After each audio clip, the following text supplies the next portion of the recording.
এটা থেকে শুরু করতে হবে। প্রমাণ করো যে অবতল দর্পণের ফোকাস দূরত্ব এর বক্রতার ব্যাসার্ধের অর্ধেক। এর কথাটা পরে চলে গেছে, এটা আগে হবে।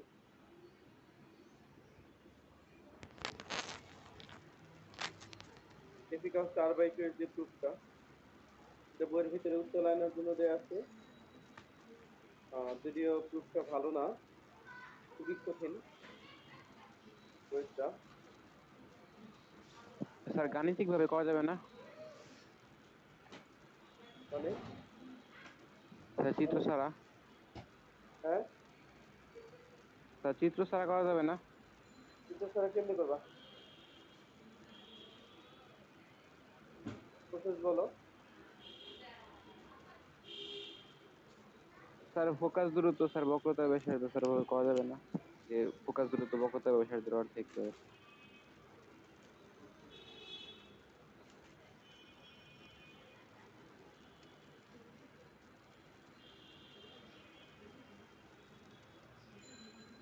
বসন দেখো তো কি বলতেছে তখন।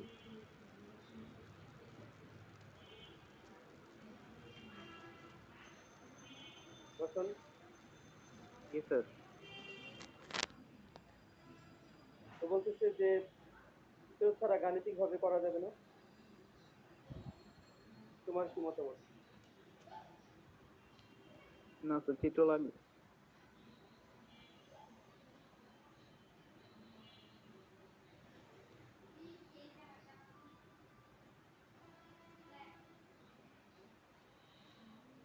তুমি যেটা বলছো এটা তো আমার কাছে ক্লিয়ার না, যে তুমি গাণিতিক ভাবে বলতে কি বুঝাচ্ছ। আর এই ফর্মুলাটা প্রমাণ করার পিছনে কিছু অ্যাপ্রক্সিমেশন আছে। যেমন এখানে আমরা এই যে চিত্রের মধ্যে আমরা যেমন পিএফ আর ডিএফ সমান না, তারপরে পিএফ আর ডিএফ কে আমরা সমান ধরে নিই। এটা হচ্ছে অ্যাপ্রক্সিমেশন। তাহলে এপি কস্ট r/2 পুরোপুরি ভাবে 100% এপি কস্ট r/2 কিন্তু হইতো না যদি পিএফ আর ডিএফ কে আমরা সমান না ধরি। অসমান ধরলে পিএফি কস্ট পিএফি কস্ট হাফ সিসি হইতো না, একটু ভেরিয়েশন থাকতো। তাইলে সেটা তুমি ম্যাথমেটিক্স দিয়ে কিভাবে করবো আমি জীবনে দেখি নাই আমার কোনো এডুকেশন লাইফে। ঠিক আছে, তোমাকে এটা এইভাবেই হয়তো বা করতে হতে পারে। ঠিক আছে। Yes sir. তাহলে এটা আমরা প্রথমে অবতল আয়নার জন্য প্রুফ করবো। অবতল আয়নাটা অবশ্যই এই বইতে নাই। তাহলে উত্তল আয়নাটা বইতে আছে, কিন্তু উত্তল আয়নাটা খুব জটিল, আমার পছন্দ হয় নাই। ঠিক আছে, I have written it again. তাহলে এখানে আমাদের খুব সহজ একটা প্রুফ। এটা চিত্র দেখে আমি প্রথমে বুঝাবো, তারপরে মানে এখানে লেখা আছে প্রুফটা, তোমরা চাইলে তুলে নিতে পারো, না চাইলে যদি মনে করো যে না আমি এমনি এমনি পারবো তাহলে তুলে না নিলে অসুবিধা নেই। তাহলে এমপি এম প্রাইম হচ্ছে একটা অবতল আয়না। অবতল যদি আয়না হয় তাহলে আমরা জানি মেরুবিন্দু ভিতরের দিকে থাকে, জানি। হ্যাঁ স্যার।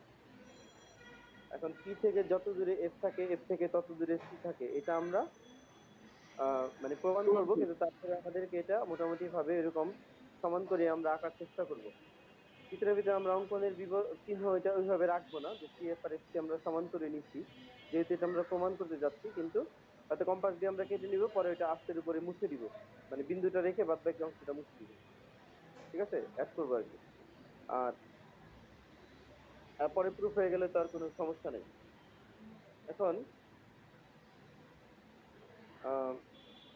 এমপি এম প্রাইম হচ্ছে আয়নাটা, পি হচ্ছে মেরু, এফ হচ্ছে প্রধান ফোকাস, আর সিসি হচ্ছে প্রধান অক্ষ।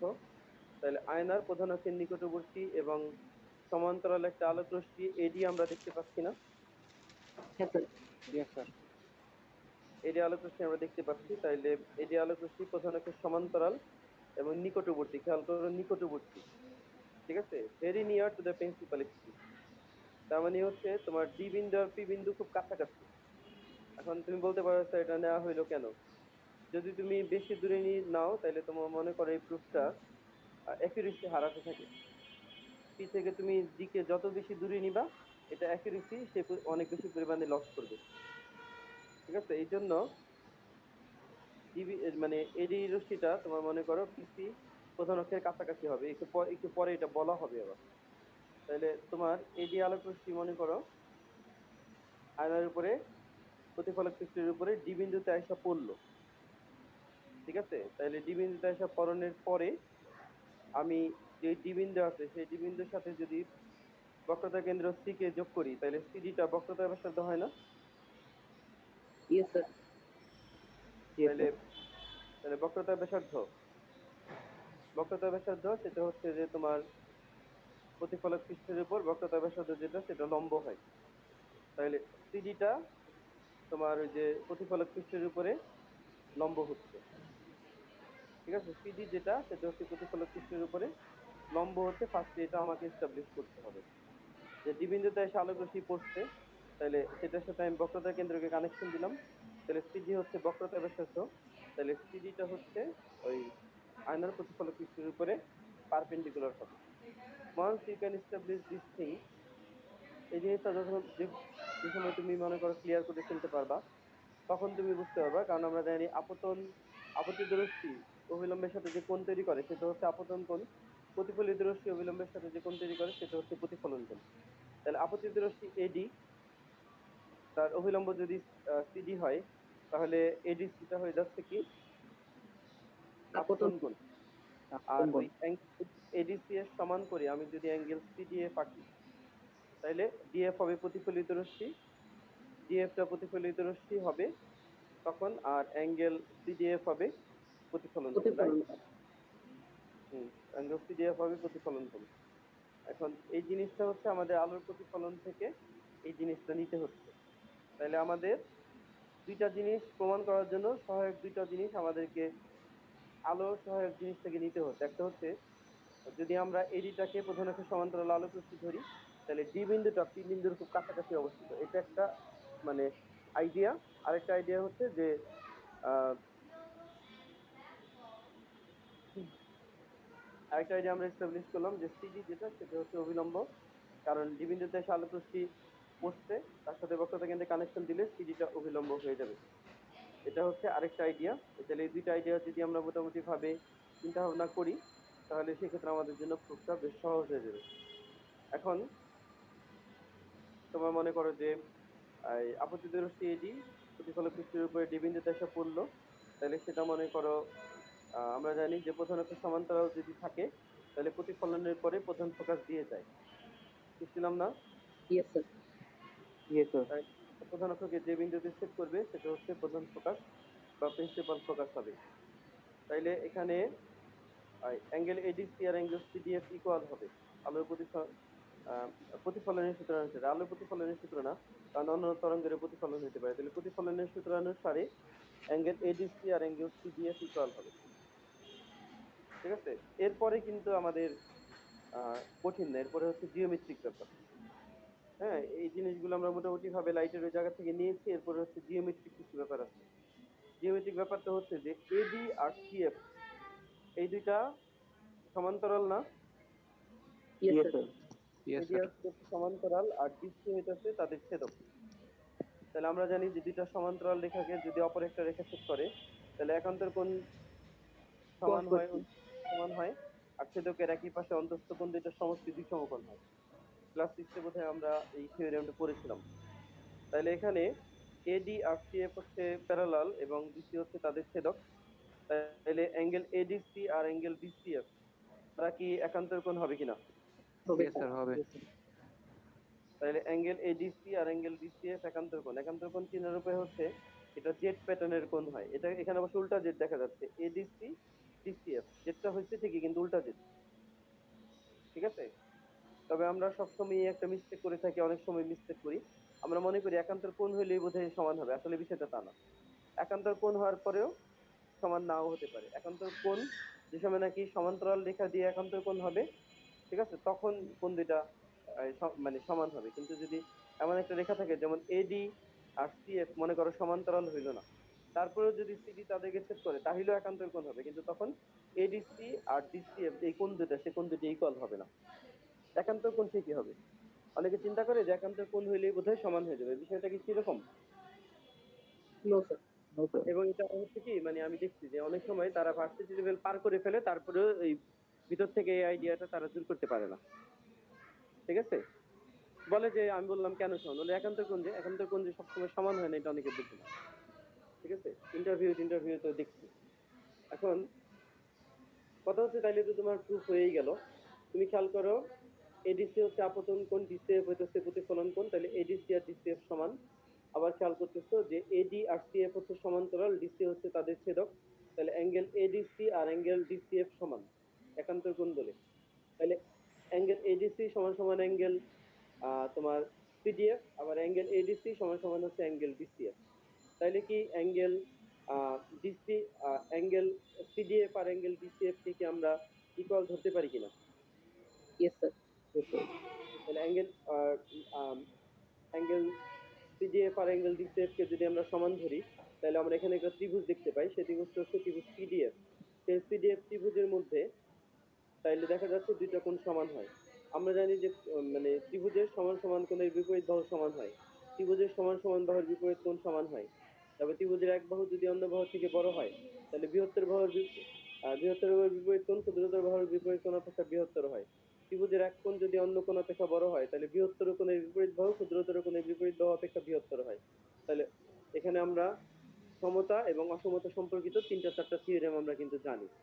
তার মধ্যে এখানে আমাদের যেটা কাজে লাগবে যে সমান সমান কোণের বিপরীত বাহু সমান। ঠিক আছে, logic? Yes yes sir. Sir.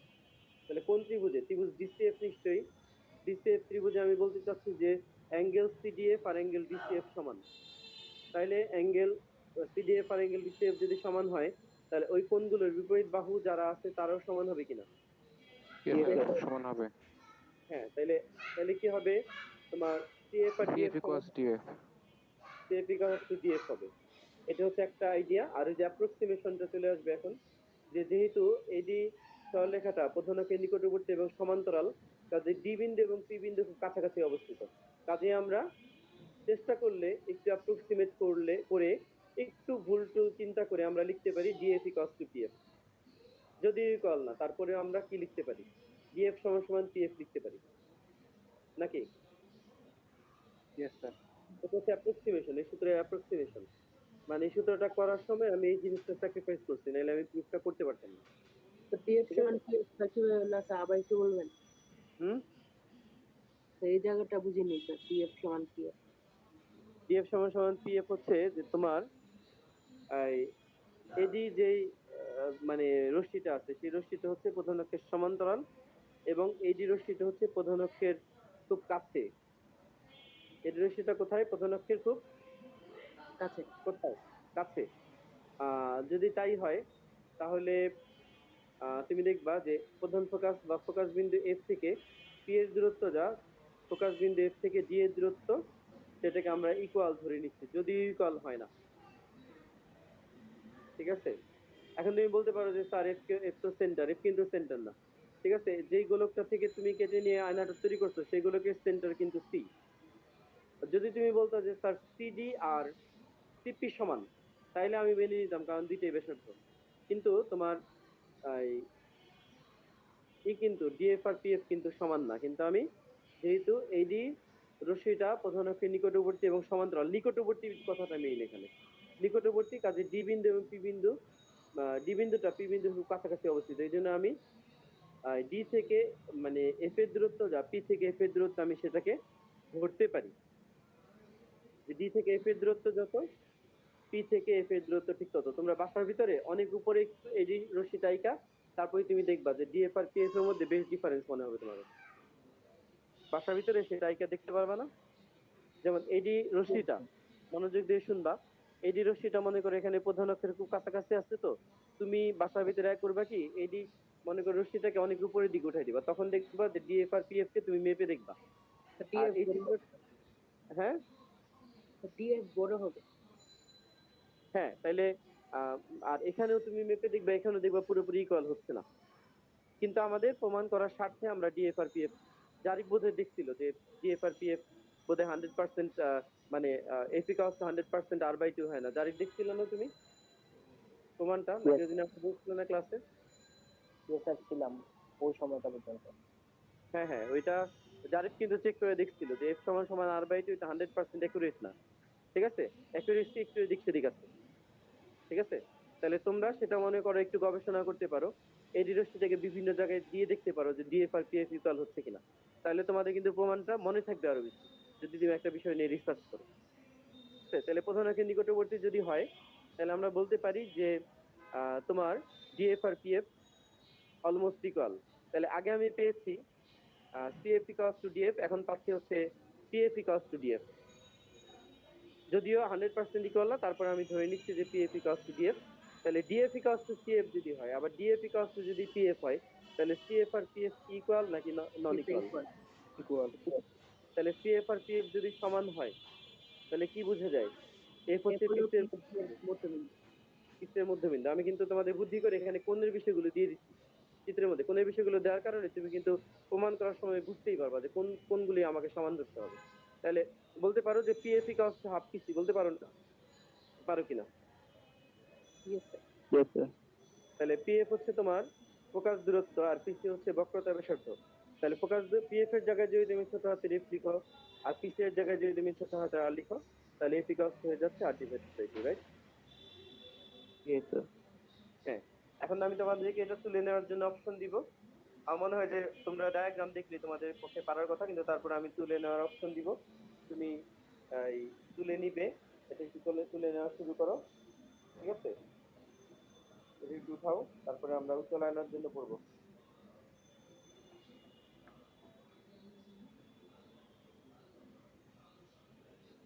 আর তোমাদের কি থার্ড টার্মে চ্যাপ্টার 10 আছে নাকি? কেমিস্ট্রি চ্যাপ্টার 10 চ্যাপ্টার 11 দুইটাই আছে নাকি থার্ড টার্মে? না স্যার, 10 আছে। 9 আর 12 মনে হয় ক্লাস 10 এ, 10 11 কিন্তু নেয়নি। তার নবম অধ্যায়ের স্যার ওই পার্ট 4 এ। 8, 10 এবং 11 আছে। স্যার সেকেন্ড টার্মে কি হবে? জানি না আমি, এখন কুইজ টুইজ নিবে নাকি।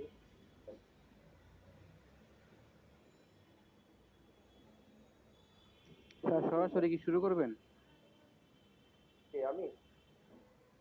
ইয়েস স্যার, কোচিং এ। সেটা কি ওয়াইজ হবে? কারণ আমার মনে হয় যে একটু পরিস্থিতি পর্যবেক্ষণ করেই করা উচিত, কারণ এখানে গভর্নমেন্ট তো সংখ্যা অনেকই করতেছে, হাইট করতেছে তো। মানে জাম্প করে একটা বিশাল পার্সেন্টেজ ছিল, সেটা জাম্প করে এত কম পার্সেন্টেজে নেমে আসা সম্ভব। আর অনেকেই করোনা আক্রান্ত হচ্ছে, ক্লাসরুমে যারা আসতেছে তাদের অনেকেরই হাই ফিভার থাকে। অনেক ছেলেকে চেক করে, অনেক ছেলেকে চেক করে না, অনেকে ঠান্ডা ঠান্ডা থাকে। ওদিন এক ছেলের চাচা মারা গেছে, তার চাচার করোনা ছিল। ওরা ওই চাচার ফ্ল্যাটে গেছে, তাই ওই ছেলেকে ওর মা জোর করে পাঠাইছে, বলছে স্কুলে যা ক্লাস কর। পরে আমি বললাম তোমার মা যে পাঠাইলো সেটা কোন দৃষ্টিতে পাঠাইছে? হ্যাঁ, তুমি কি চাচ্ছ? আমি তোমার কথা বাদ দিলাম, আমার যদি মনে করো আমার আমার যদি ইনফেকশন থাকতো, তাহলে আমি আমি যদি ইনফেক্টেড হতাম তাহলে ক্লাস আমার আসা উচিত ছিল কিনা সেটা ঠিক আছে। ঠিক আছে, অন্য ছেলেদের জিজ্ঞেস করলাম যে তোমরা কথা বলো, যে আমি যদি মনে করো ইনফেক্টেড হইতাম তাহলে আমার ক্লাসে আসা উচিত হইতো কিনা, তোমরা কি বলো? ছেলেরা বললো যে স্যার না, আসা উচিত হইতো না। তাহলে আমি বললাম যে সে তাইলে যদি তার ফ্যামিলিতে করোনা এফেক্টেড পেশেন্ট ছিল, তাহলে সে যে চলে আসতো, তার মা বলছে স্কুলে যায় ক্লাস, তাহলে সে যদি 5টা ছেলেকে মানে ইনফেক্টেড করে দেয়, তখন সেটার জন্য মনে করো কি হবে? 5টা ছেলের লাইফ তো মনে করো এমন হইতে পারে, 5জন থেকে মনে করো 5জন আক্রান্ত হলো, একজনের অবস্থা সিভিয়ার হয়ে গেল, মনে করো সে মারা গেল, তখন কি হবে? সেটা এরকম কিনা যদি কি বলতো? Yes sir. বিষয়টা কি এরকম? এখন গভর্নমেন্ট হাইড করতেছে মানে এই কারণে যে ওরা এসএসসি পরীক্ষাটা আর ইন্টারমিডিয়েট পরীক্ষাটা নিতে চাচ্ছে।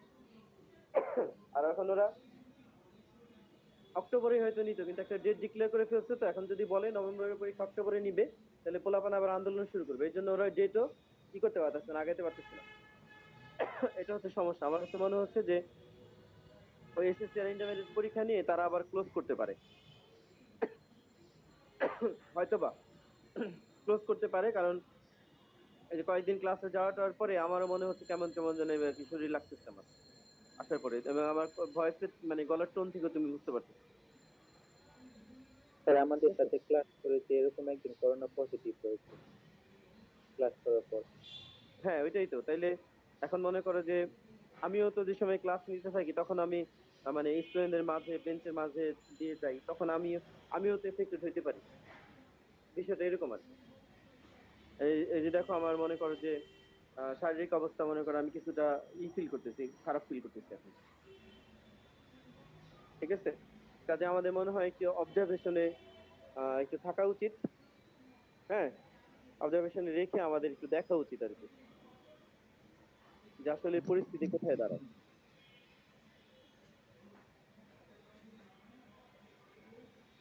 আমাদের ওই জন্য ওরা করছে, সিস্টার ইন্টারমিডিয়েট নিবে, নিয়ে টিয়ে তারপরে বলবে যে করোনা রেট আবার বাড়ছে, কাজে এখন ক্লোজ থাক 4 মাস, এরকম কিছু একটা করতে পারে।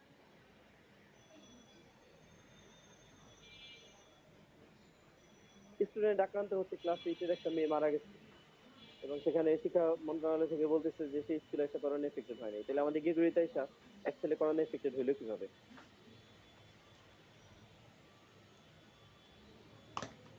এবং আমি ক্যান্ডিডেটদের মধ্যে যে ছেলেকে আমি বলছি, সেই ছেলেও ক্লাসের মধ্যে সে বসবে, ক্লাসের মধ্যে থাকবে, তার মা তাকে বলছে ক্লাস করতে। আর পরে আমি ব্রাদার লিওনার্ডের সাথে কথা বলছি, ব্রাদারকে বললাম যে ব্রাদার এই অবস্থা এখন, আপনি মানে কি মনে করেন আর কি, যে যদি একটা ছেলে মনে করেন 10টা ছেলেকে এফেক্ট করে, তাহলে মনে করেন সেটার জন্য তো একটু সমস্যা হয়ে যাচ্ছে, কারণ ওই 10টা ছেলের মধ্যে থেকে মনে করেন ব্রাদার আমি ধরলাম যে ছেলেদের ইমিউন সিস্টেম খুব ভালো, তারা 9 জন সার্ভাইভ করলো, কিন্তু একজন যদি সার্ভাইভ করতে না পারে তখন কি হবে? ব্রাদার বলছে স্যার এটা খুবই যৌক্তিক কথা বলছেন, তাহলে আমি অবশ্যই তাকে মানে বাসায় পাঠানোর ব্যবস্থা করবো। ব্রাদার এভাবে বলছে, কিন্তু এর মধ্যে তো সে 3-4 দিন ক্লাস করে ফেলছে। ঠিক আছে, তার জেঠুরি ছিল, আহ করোনা পজিটিভ ছিল, তারা থাকে 3 তলায়, তার জেঠু থাকে 4 তলায়। ঠিক আছে, তারা ওখানে গেছে, এখন মনে করো সেখানে করোনা পজিটিভ ছিল, তারপরে তার জেঠু মারা গেছে করোনায়। ঠিক আছে, এখন এই হইলো অবস্থা।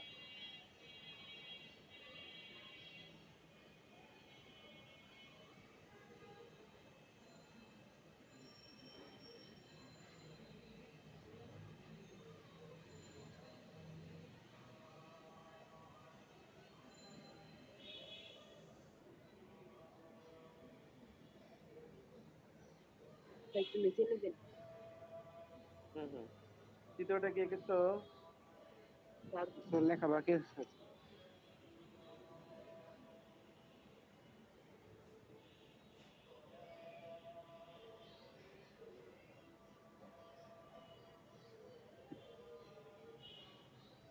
লেখাটা শেষ হইলে বইলো।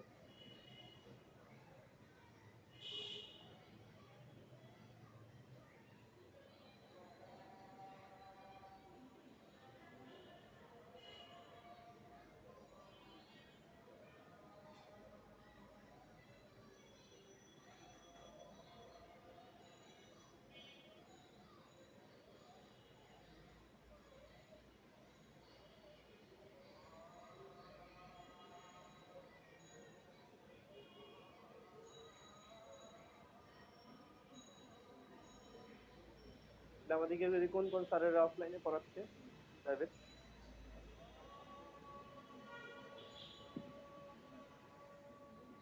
কোন টিচার কি পড়াচ্ছেন অফলাইনে?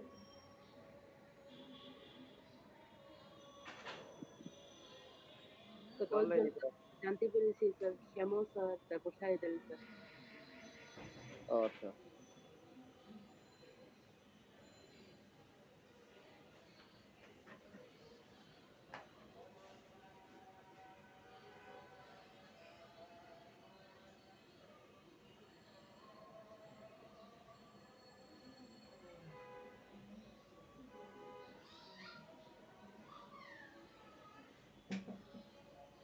স্যার হয়েছে।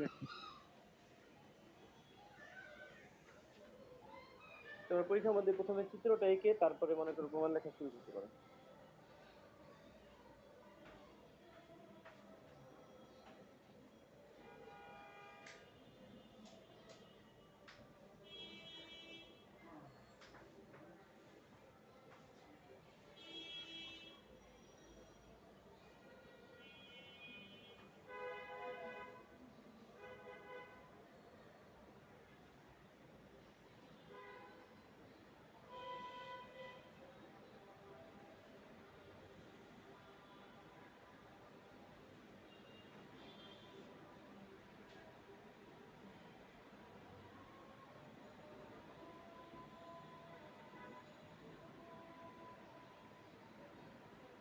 তার সবার প্রথমে চিত্র দিলে সমস্যা হবে।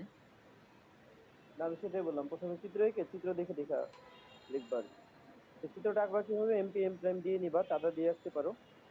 তারপরে এই কিছুটা আঁকবা, কিছুটা আঁকার পরে পি থেকে যত দূরে এফ নিবা, কম্পাস দিয়ে কেটে নিতে পারো, এফ থেকে তত দূরে সি নিয়ে নিবা। তারপরে প্রধান অক্ষের সমান্তরাল এডি আঁকবা, ঠিক আছে। তারপরে বিএফ বরাবর পাঠাইবা,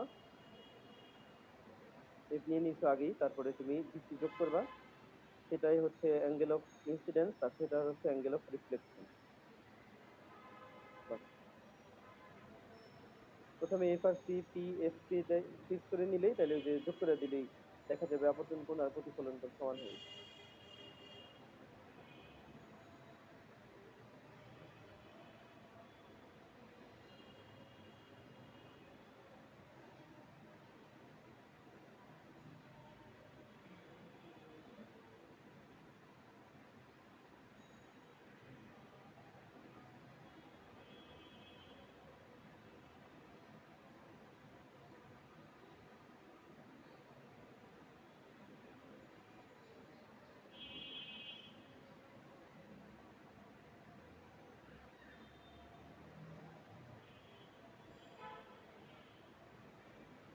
তো চিত্র এঁকেছি। দেখো চিত্র কারো বাকি আছে কিনা।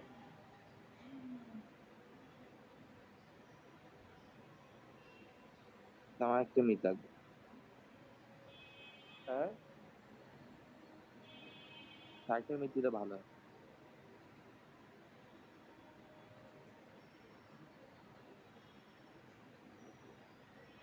আঁকতে পারছো দেবজিৎ তুমি?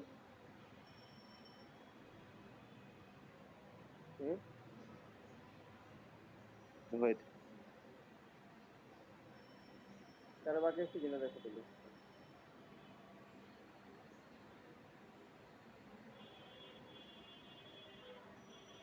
বাকি নেই, বাকি নাই। আমার স্যার একটু বাকি।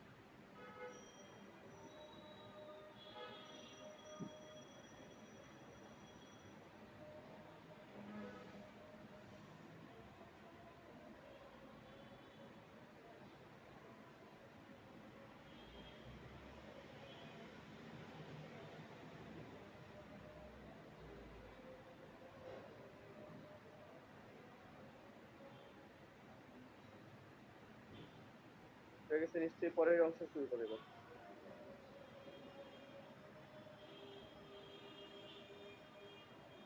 অ্যাঙ্গেল এডি সিকস টু সিডিএফ, আবার এডিও সি এবং সিপি। এখানে সিপি না লিখে আমি সিএফ ও লিখতে পারতাম, কোনো সমস্যা নেই।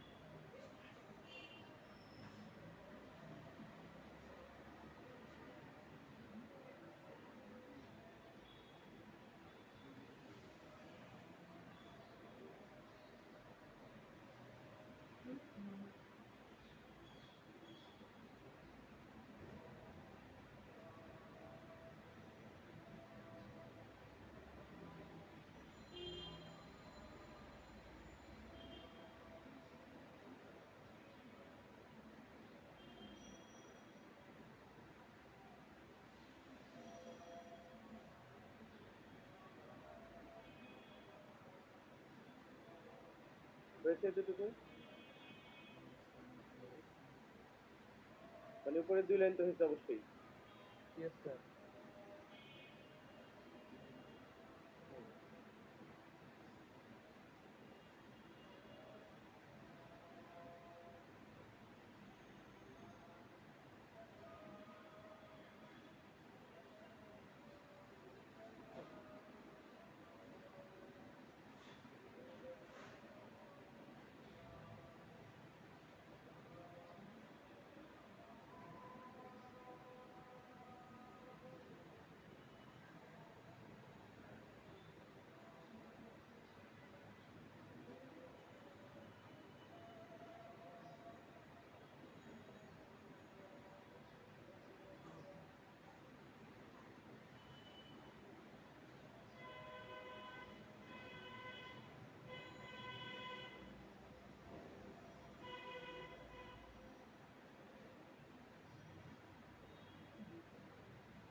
আমাদের কালকে ক্লাস কয়টা থেকে শুরু? 9 স্যার 9টা 50। 9:50। 9:50? 9:50 থেকে কয়টা? 12:30। 12:30।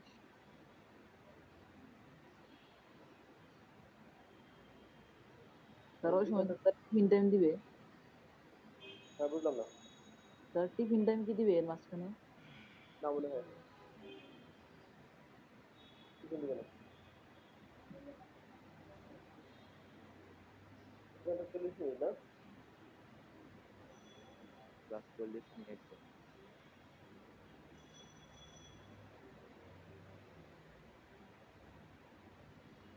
স্যার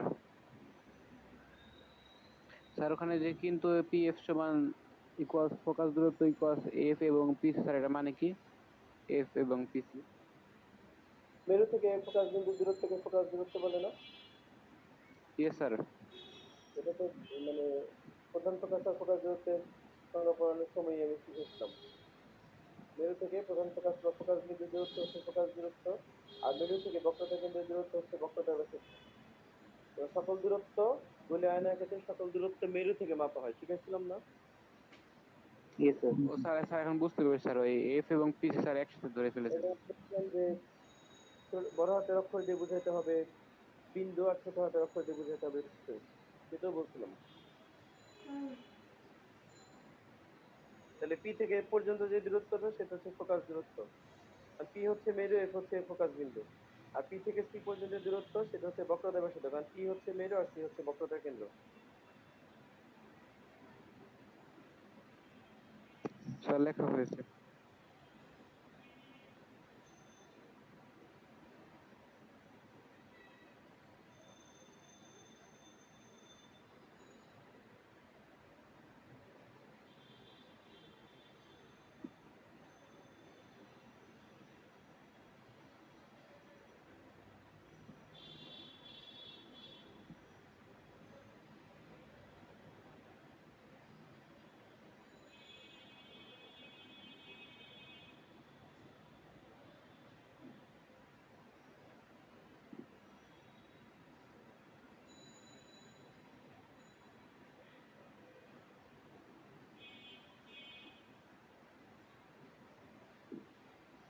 স্যার লাস্টে তো বক্রতার একবার হবে না স্যার, লাস্ট লাইন। প্রশ্নে লিখতে হবে অর্থাৎ অবতল দর্পণের ফোকাস দূরত্ব এর বক্রতার ব্যাসার্ধের অর্ধেক, মানে বক্রতার কথাটা দুইবার চলে আসছে।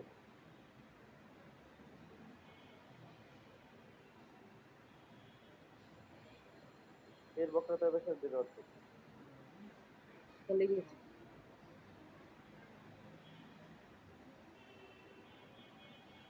তারপরে উত্তলায়না হচ্ছে একটু টাফ কেস। আমরা জানি উত্তলায়নার মধ্যে মেরুবিন্দুটা বাইরের দিকে থাকে, তাহলে পি হচ্ছে বাইরের দিকে অবস্থিত। তাহলে উত্তলায়না M P M prime, P মেরু, এফ মানে প্রধান ফোকাস, আর সি হচ্ছে বক্রতার কেন্দ্র। তাহলে প্রধান অক্ষের সমান্তরাল এবং নিকটবর্তী এডি রশ্মি আয়নার ডি বিন্দুতে আপতিত হয়। আপতিত হওয়ার পরে সেটা মনে করো যে আপতিত হওয়ার পরে সেটা মনে করো প্রতিফলিত হয়। তাহলে প্রতিফলিত রশ্মিকে পিছন দিকে বাড়াইলে কোন বিন্দু দিয়ে যায়? ফোকাস। ফোকাস। হ্যাঁ, ফোকাস বিন্দু দিয়ে যায়, কারণ আমরা জানি উত্তলায়নে বাস্তব প্রতিবিম্ব কখনোই হবে না। কাজে প্রধান অক্ষের সমান্তরাল আলোক রশ্মি সেটা আমরা ওই যে মানে উত্তলায়নার প্রধান ফোকাসের চিত্র আঁকার সময় কিন্তু সেটা আমরা দেখছিলাম, নিচ দিয়ে একটা আলোক রশ্মি উপর দিয়ে একটা আলোক রশ্মি যাচ্ছে, প্রতিফলিত হয়ে যাচ্ছে, এটা পিছন দিকে বাড়াইলে এর থেকে আসতেছে বলে মনে হবে। এখানে সিমিলার কেস, প্রধান অক্ষের সমান্তরাল একটা আলোক রশ্মি এডি, সেটা ডিবি পথে প্রতিফলিত হতেছে। ডিবি কে যদি পিছনের দিকে বাড়াই তাহলে সেটা প্রধান ফোকাসকে এফ বিন্দুতে ছেদ করতেছে, রাইট? Yes sir.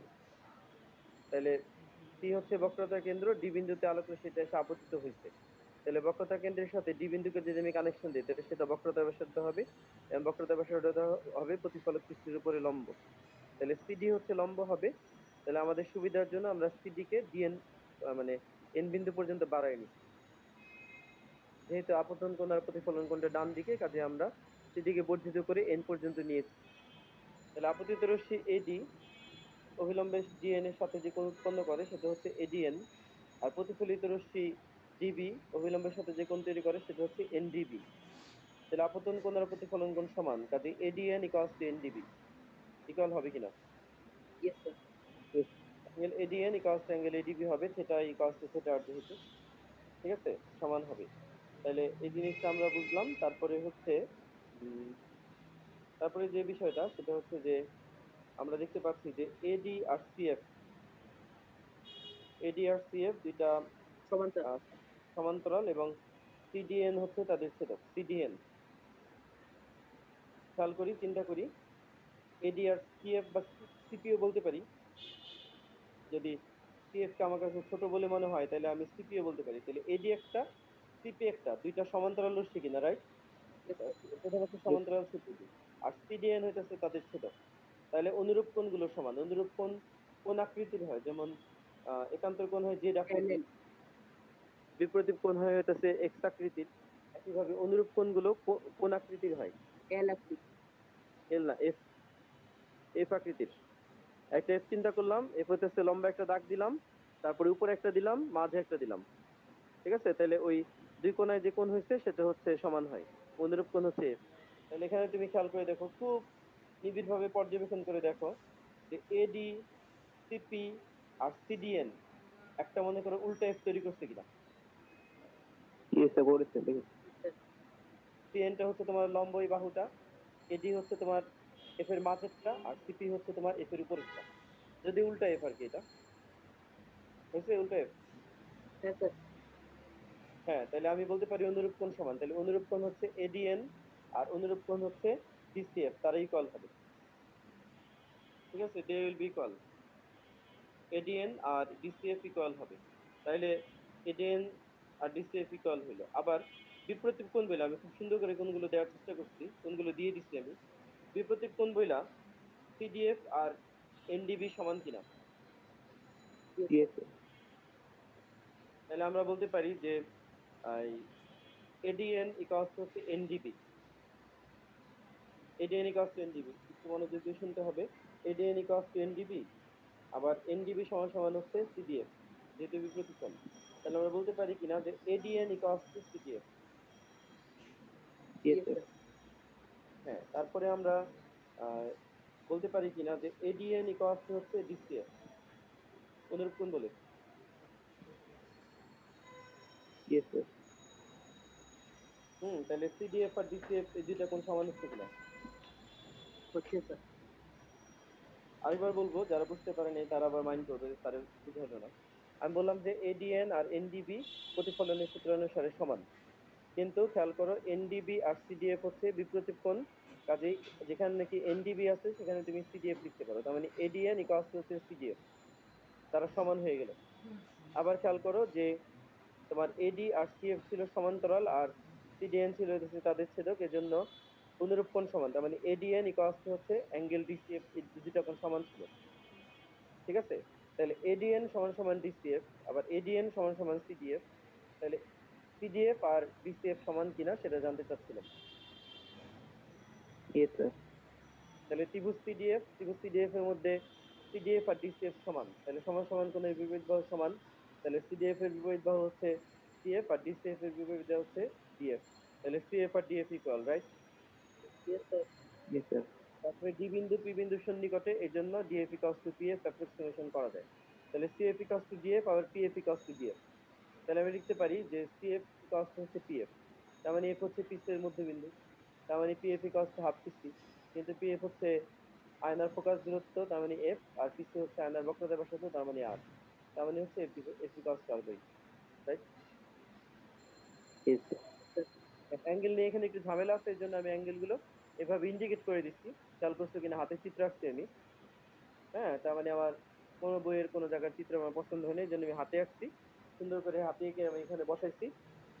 কারণ হচ্ছে যে যাতে তোমাদের বুঝতে কোনো সমস্যা নয়, পরীক্ষার ভিতরে তোমরা এই অ্যাঙ্গেল গুলো দুই সময় নাকি সব জায়গার ভিতরে দিয়ে নিবে, তখন তুমি নিজেই বুঝতে পারবে যে কোন জায়গা থেকে তোমাকে কি করতে হবে। ক্লিয়ার? বলো। Yes sir. তাহলে প্রথমে চিত্রটা এঁকে নাও, তারপরে বর্ণনা লিখো। চিত্রটা আঁকো। পি থেকে যত দূরে এফ দিবা, এফ থেকে তত দূরে সি দিবা, এডি হচ্ছে সিপি এর সমান্তরাল দিবা। তারপরে এই তুমি আহ, তুমি এফ আর ডি বরাবর স্কেল বসাবা।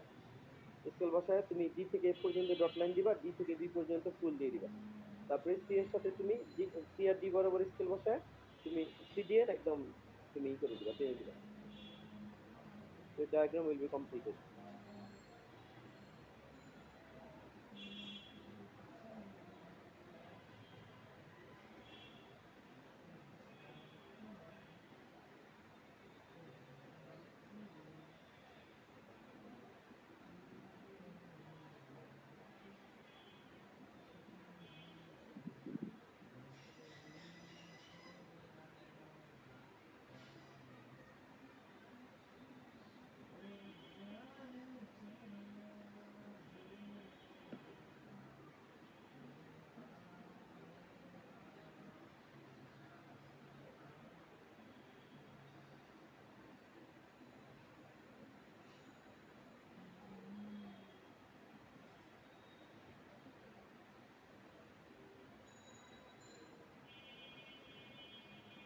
তো টাকা হলে বইলো। Yes, sir, it is. দেখতে পাচ্ছি।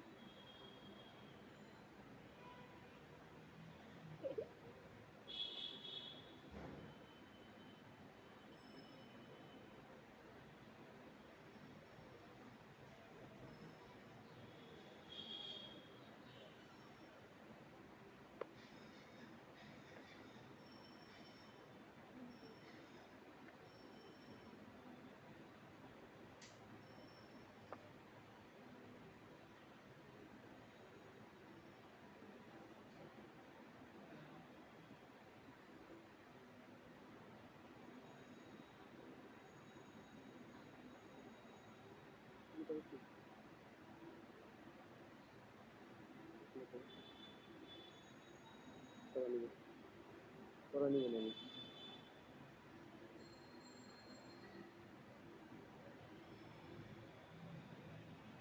হয়েছে তাহলে?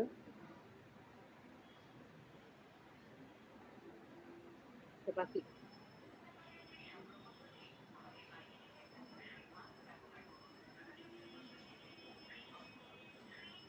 তোমাদের আমি খালি একটা রিকোয়েস্ট করবো যে আমার এই প্রুফটা উত্তোলনের প্রুফটা পড়ার পরে তারপরে তুমি তোমার বইয়ের প্রুফটা পড়ে দেখো, এবং তুমি দেখো যে তোমার কাছে সেটা কত গুণ কঠিন লাগে।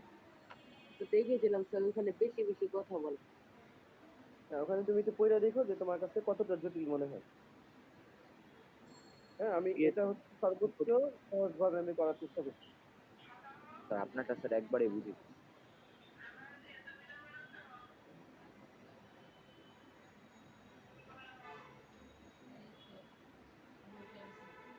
স্যার অফলাইনে ক্লাস শুরু করবেন? কে বললো এই কথাটা? হুম? স্যার আমি। কি নাম? স্যার মাধুর্য। কেন তোমার অনলাইনে কি হচ্ছে না আমি পড়াচ্ছি যে? ইয়েস স্যার, হচ্ছে। নাকি তোমার মনে হচ্ছে যে স্যারে বাসার ভিতরে বসে বসে টাকা কামাইতেছে, এরকম কিছু? No sir. তোমার এই লেকচারটা রেডি করার জন্য আমাকে কি পরিমাণ পরিশ্রম করতে হয়েছে সেটা তুমি বুঝো।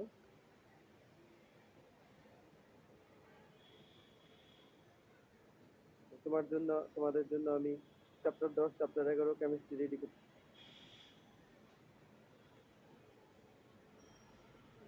আর এই প্রশ্নের জবাবটা আমি দিয়েছি আজকে কিছুক্ষণ আগে, দিয়েছি কিনা? Yes Yes, sir. Yes sir.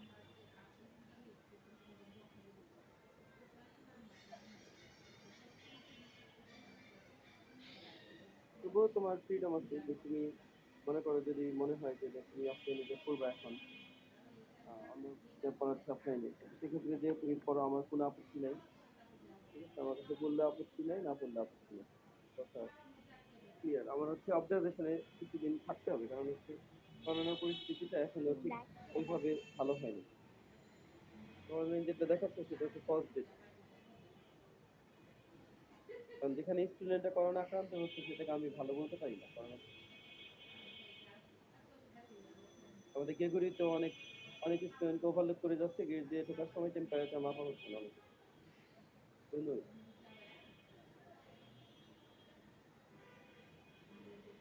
এই অবস্থায় তারা ক্লাসে আসতেছে। এবং তারা যদি সতর্ক ভালো মতো না থাকে তাহলে দেখা যাবে যে তাদের অনেকেই হয়তো মানে তারা হয়তো অনেকেই এফেক্ট করেছে।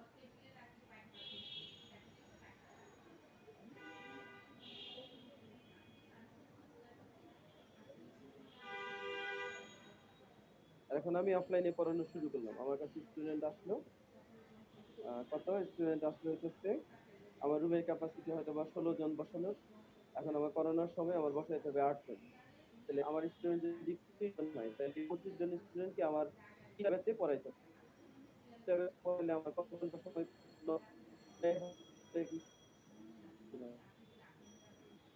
মানে 25 জন স্টুডেন্ট করা যায় করোনা বলবে। হ্যাঁ,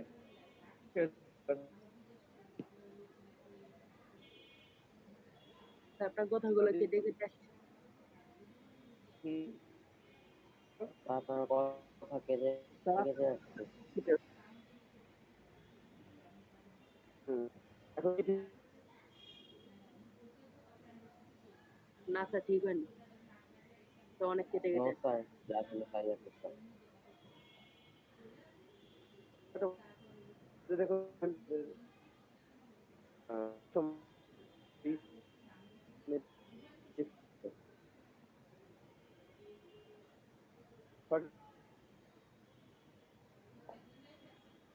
স্যার এখনো স্যার কেটে যেতেছে। তো টাইম কয়টা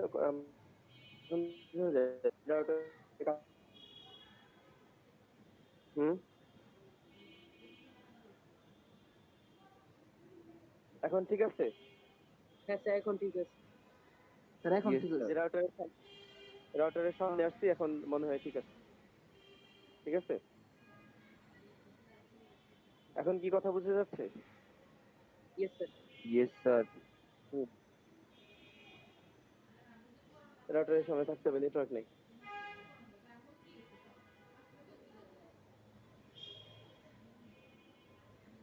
তাহলে চিত্রটা আঁকার পরে তোমরা কি লেখাটা শুরু করেছো? বলো। Yes sir.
স্যার স্যার কালকে যে স্যার ক্লাস হবে স্যার ওই যে রুটিন অনুসারে হবে স্যার, প্রথম 5 পিরিয়ড নাকি শেষ 5 পিরিয়ড? প্রথম 5 পিরিয়ড দিতে মনে হয়। কালকে কোন রুটিন, কোন বারের রুটিন? আর মঙ্গল টুইসডে। বুধ আর মঙ্গলবার। বিগত দিনগুলোতে যেহেতু রবি সময় রুটিন হচ্ছে, এই জন্য টিউসডে রুটিন দিচ্ছে। Yes sir.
হলো লেখা? লাস্টে তিনটে। হুম।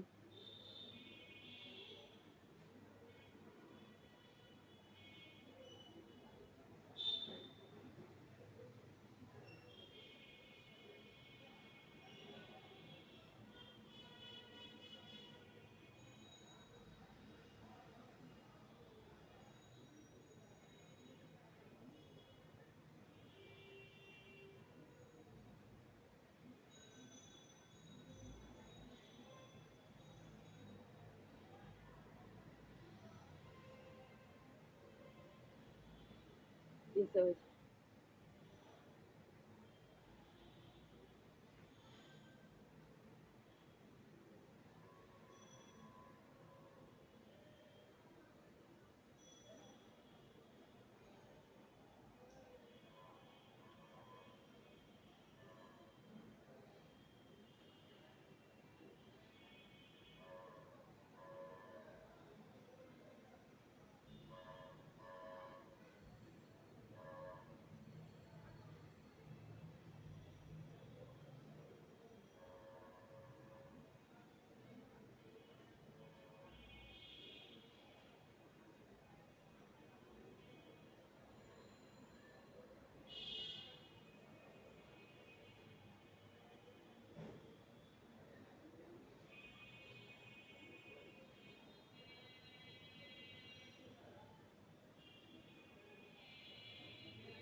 তো করেছে এতটুকু।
চলে গেছে।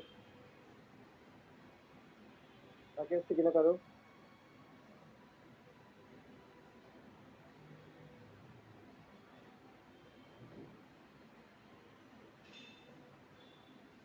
হুম, বাকি আসছে কারো? বলো,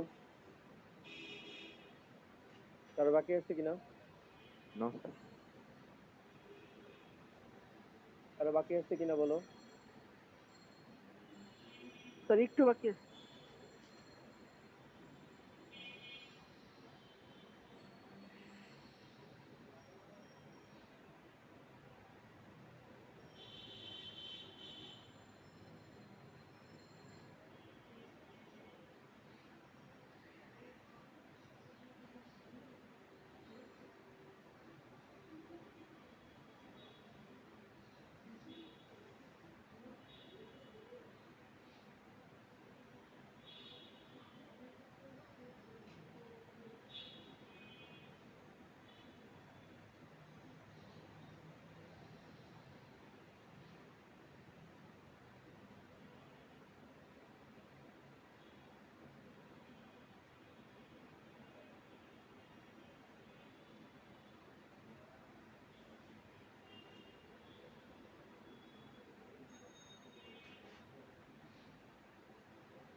কমপ্লিট?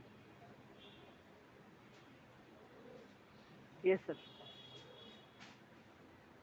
বাকি আসছে কিনা কারো?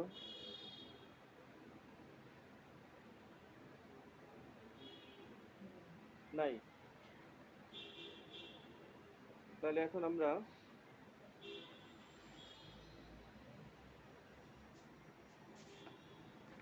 নেক্সট দিন আমরা কোন চ্যাপ্টার পড়তে পারি? কেমিস্ট্রি একটা শুরু করবো কিনা? ইয়েস স্যার, করেন। এটা ইয়েস অনেকখানি স্যার। হয়ে গেছে, প্রতিফলনটা অনেকখানি হয়ে গেছে আর কি, মানে যথেষ্ট ভালো মতো পড়তে পারছি আমরা, অঙ্ক টঙ্ক করতে পারছি কিছু, যে একটা ডায়াগ্রাম থাকলে বর্ণনা টর্ণনা করে দেওয়া যাবে। আমি চ্যাপ্টার 10টা রেডি করছিলাম আর কি, চ্যাপ্টার 8 অতটা রেডি নাই, 10 রেডি আছে। 10 কি পড়বা তাইলে? স্যার পড়ান, সমস্যা নাই। মানে তোমার, স্যার স্থিরতরিত।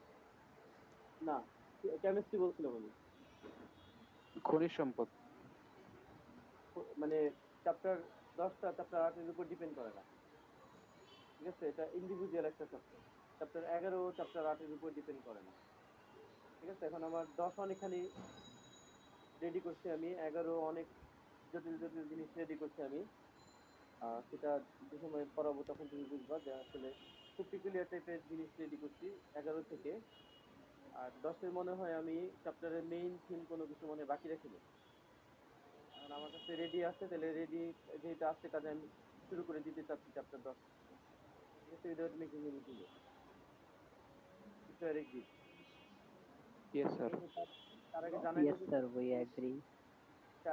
তার আগে জানাই নিতে চাচ্ছি যে চ্যাপ্টার 10টা চ্যাপ্টার 8-এর উপর ডিপেন্ড করে না, ঠিক আছে? চ্যাপ্টার 8 এবং চ্যাপ্টার 10 ইন্ডিভিজুয়াল চ্যাপ্টার, একটা আরেকটার উপর ডিপেন্ডেন্ট না, ঠিক আছে? এমন না যে 10 পড়ার আগে আমাকে 8 করে আসতে হবে, নট নেসেসারি, ঠিক আছে?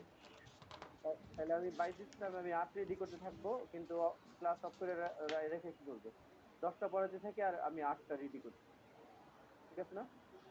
Yes sir. Yes sir. Okay sir. Okay, তাহলে আমরা নেক্সট ক্লাসে চ্যাপ্টার 10 শুরু করবো, কেমিস্ট্রি, ঠিক আছে? Okay yes sir. স্যার।